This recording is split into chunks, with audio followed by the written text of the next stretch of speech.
Hi hello नमस्कार सर्व गोडताईचं आपल्या चॅनलवरती आणि नवीन एका व्हिडिओवरती पुन्हा एकदा स्वागत आहे। इकडे बघा मी अशी एक पोटली शिवलेली, त्यातून शिल्लक राहिलेला ब्रॉकेटचं ब्लाऊजचा तुकडा होता आणि हे पण माझ्याकडे शिवलेल्या ब्लाऊजचं शिल्लक राहिलेलं कापडाचं आहे। अशा पद्धतीचं होतं, वांगी कलरचं आणि हे ब्रॉकेटचं होतं। त्याच्यापासून आज आपण छान असं मस्त छोटंसं पॅचवर्क म्हटलं तरी चालेल पाऊच बनवणार आहोत। आणि लांबीला जे आहे ना हे 9 इंच आणि रुंदीला जे आहे ना मी 3.5 इंच घेतलेलं आहे। तुम्हाला दाखवेनच पुढे। जे चौकोनी तुकडा हा वाला दिसतोय ना पर्पल कलरचा, तो आहे ना त्याचा अर्धा अर्धा करून ह्याचे मी 2 भाग केलेले आहेत। तर तुम्ही पुढे तुम्हाला सांगेनच मी। आणि छान असे माप डबल डबल तुम्हाला दाखवते। ताई असं सांगतात का दिसत नाही व्यवस्थित, म्हणून मी तुम्हाला डबल डबल दाखवते। आणि व्यवस्थित त्याच मापाचं मी प्लास्टिकची गोणी अस्तर होतं माझ्याकडे ब्लाऊज शिवून तेच वापरते। आणि प्लास्टिकची गोणी आपल्याकडे सर्वांकडे अवेलेबल असतं, म्हणून ते आपण त्याचा वापर करणार आहोत। आणि हे सुद्धा बघा, आता ह्याचा सुद्धा मी लांबी 9 इंच घेतलेले आहे आणि रुंदी जे आहेत 7 इंच घेतलेले आहेत। त्याचा अर्धा तुम्ही केलं तरी चालेल। पुढे व्हिडिओ कंटिन्यू पाहावल्यास लाईक शेअर सबस्क्राईब करा। हे लांबीला मी 9 इंच घेतलेलं आहे असं, आणि अशी उंची जी आहे ना ती मी 7 इंच घेतलेले आहे। पुन्हा एकदा दाखवते तुम्हाला। आणि ह्याच साईजचं हे सुद्धा प्लास्टिकची गोणी आणि हे सुद्धा मी घेतलेलं आहे अस्तर। तर आपल्याला ह्याला क्विल्टिंग म्हणजे शिलाई मारून घ्यायच्या आहेत अशा आडव्या उभ्या। आणि ह्याला सुद्धा मी असं 9 इंच घेतलेलं आहे, असं 3.5 इंच घेतलेलं आहे। म्हणजे असा एक तुकडा सुद्धा तुम्ही यांच्याकडे असेल ना असा वाला, तरी सुद्धा त्याचे 2 भाग आपल्याला असे करायचे आहेत। असे 2 भाग तुम्ही करून जरी केलं तरी सुद्धा चालतंय। तर मी असे माझ्याकडे होते ब्रॉकेटचं ब्लाऊज, त्याचंच मी केलेलं आहे। त्याच मापाचं इकडे मी ब्रॉकेटचं पीस ब्लाऊज माझ्याकडे मॅचिंग असं अस्तर होतं ते, आणि प्लास्टिकची गोणी अशा 2 भागामध्ये मी डिवाईड केलेलं आहे। आणि ह्याला टाचणी लावून घेतलेलं आहे। आपण हे साईडला ठेवू आणि ह्याला आपण शिलाई मारून घेऊया।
व्यवस्थित आपल्या आडव्या उभ्या शिलाई वगैरे मारून झाल्या, परत चेनसुद्धा लावून घेतलेली आहे. आणि वरच्या साईडला म्हणजे कुठल्या पण साईडला तुम्ही एक साईडला चेन लावून घ्यायची आहे. आणि 1-1 इंच आपल्याला ते कोपरे कट करण्यासाठी 1 बाय 1 इंच आपल्याला घेऊन बरोबर चौकोनी आकार देऊन त्याला छान असं कट करून घ्यायचं आहे. आणि परत मी काय करते इकडे की खालची साईड आहे ना थोडीशी मोठी आहे, आणि म्हणजे मेन कपड्याची खालच्या ब्लाऊज पीसच्या, आणि वरच्या थोडीशी छोटी आहे, म्हणून मी कट नाही करून घेतले. डायरेक्ट शिलाई मारून नंतर जे आहे ना ते आपण म्हणलं करून कट करून घ्यावं, नाहीतर मग काय होतं की छोटं मोठं होईल, म्हणून मी असं केलं. छोटं म्हणजे नंतर कट करणार आहे आणि शिलाई मारून घेते. आणि प्रत्येक वेळेस मी अशी शिलाई साईडला का काढते की नंतर काय होतं एक साईडला फुगा येतो डायरेक्ट शिवताना, म्हणून मी असं साईडला काढून धागे कट करून पुन्हा मी दुसऱ्या साईडला शिलाई मारून घेतलेली आहे. आणि इकडे आता खालच्या जे आपण पहिलं वरच्या साईडचं चौकोनी कट केलेलं होतं तेच आता खालच्या साईडला सुद्धा त्याच आकारानुसार आपण व्यवस्थित कट करून घेतलेलं आहे. आणि लगेच होतं पावचे शिवून रेडी, म्हणजे जास्त वेळ सुद्धा लागत नाही. आणि हे बघा असे छोटे छोटे तुकडे आहेत ना, हे कुठे ठेवायचं म्हणजे फेकून देण्यापेक्षा त्याचा असा छान आपण रियूज केला तर खूप छान होतं. आणि छोटे छोटे तुकडे असतात आणि दुसरे त्याच्या जोडीला मापाचे पण नसतात, तर तेव्हा आपण त्याचा असं जुगाड करायचा आणि मस्त असं पॅचवर्क पद्धतीचं आपलं मिनी पाऊच रेडी झालेलं आहे.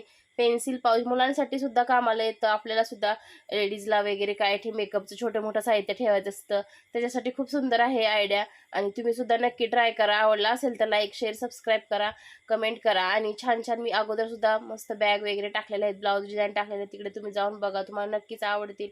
आणि खरंच ताईनो एक लाईक करा. आणि म्हणजे एवढी मेहनत होते ना व्हिडिओ करण्यासाठी, खरंच खूप शूट करणं, एडिटिंग करणं, परत रेकॉर्ड करणं, म्हणजे व्हॉईस देणं वगैरे खूप मेहनत असते. त्यासाठी तुमचा एक लाईक खूप महत्त्वाचा असतो, तर नक्कीच लाईक करा. आणि आपले छान असे कोपरे पण सर्व शिवून झालेले आहेत. पायपिंग हवी असेल तर तुम्ही पायपिंगसुद्धा करू शकता. आतल्या साईडला तर जिथे आपण शिलाई मारली तिकडे तुम्हाला थोडंसं थोडीशी नॉट्स जर बनवली तरी ती सुद्धा तुम्ही आवडत असेल तुम्हाला, म्हणजे हवी असेल तर तुम्ही ते सुद्धा करू शकतात, पण मी केली नाही आहे. तर आपली फुल and finally mini pouch ready झालेला आहे. आपल्याला त्याला व्यवस्थित उलटून जे कानेकोपरे आहेत ते छान असे व्यवस्थित करून घ्यायचे आहेत. बऱ्यापैकी स्पेस झालेला आहे, जास्त छोटी पण झाली नाही, जास्त मोठी पण झाली नाही. हवा असेल तर थोडीशी मोठी साईजमध्ये सुद्धा तुम्ही बनवून घेऊ शकतात. खालच्या साईडला तसा बेस झालेला आहे, वरच्या साईडला बघा छोटे छोटे तुकड्याचा आपण काय करणार, त्याचा असा रियूज होतं का नाही बघा, भारी. आणि छोटे छोटे आपण बोलतो तुकडे काय काय कामाचे आहेत, याचा काय उपयोग होणार नाही, तर त्याचासुद्धा किती भारी आणि किती फॅन्टॅस्टिक होतं बघा. तर कसं वाटलं मला कमेंट करून सांगा. आणि आवडलं असेल तर लाईक शेअर सबस्क्राईब करा. अशा पद्धतीचं आपलं मिनी पाऊच झालेला आहे रेडी. तुम्ही लिपस्टिक नेल पेंट्स वगैरे सुद्धा ठेवू शकता छान अशा व्यवस्थित, किंवा लिपस्टिक परत ना ब्रश, हेअर ब्रश काय असेल ना ते छोटे छोटे ते सुद्धा ह्याच्यामध्ये आरामात बसतील व्यवस्थित छान असे. किंवा मुलांना आपल्या पेंटिंगचे ब्रश वगैरे छोट्या छोट्या कलरचे पेंटिंगचे बॉटल वगैरे ह्याच्यामध्ये आरामात बसतील. छान मस्त आहे. तुम्हाला कसं वाटलं सांगा. आणि चला आपण नवीन एका व्हिडिओमध्ये भेटू. पुढे मी म्युझिक ॲड करते. Bye bye.